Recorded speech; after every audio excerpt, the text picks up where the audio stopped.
Welcome to section 10. In this section, we will look at security flaws.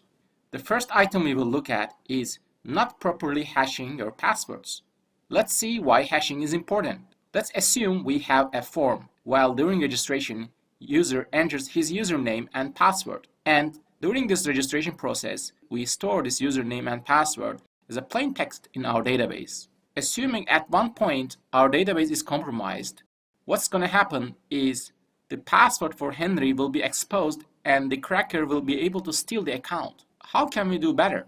Perhaps a better way is to use an hashing algorithm.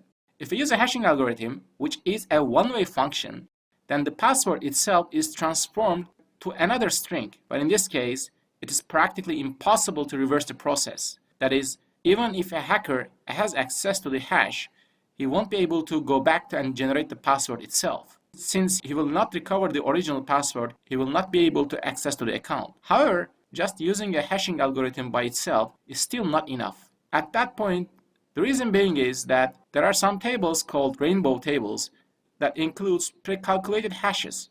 So it is possible for a cracker to search for the hashed password itself and find the corresponding password.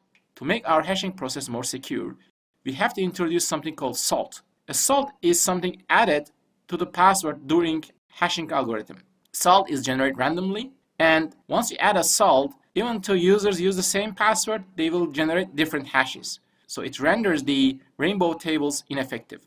Another thing we have to attend is we want to make the hashing process a bit slower than as usual so that it will be resistant against brute force attacks. Let's see an example.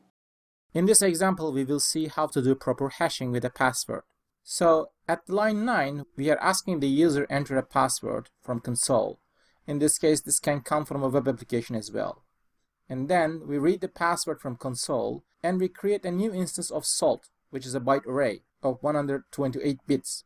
The next thing we do is by using random number generator, we generate a salt. We use this random number generator, which is more secure than the standard system.random. So the next thing we do for demonstration purposes, we print the salt to console by converting to base64. And then we have our real hashing process.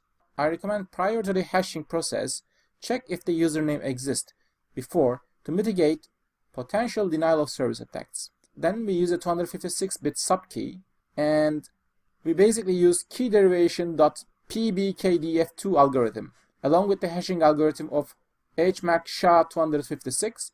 We pass our salt, we pass our password. This API also takes the iteration count, which is to slow down the process in case of brute force attacks. We pass the number of bytes requested. Eventually, we convert the result to base64 and we store in the hashed string. And for demonstration purpose, we print this string to console.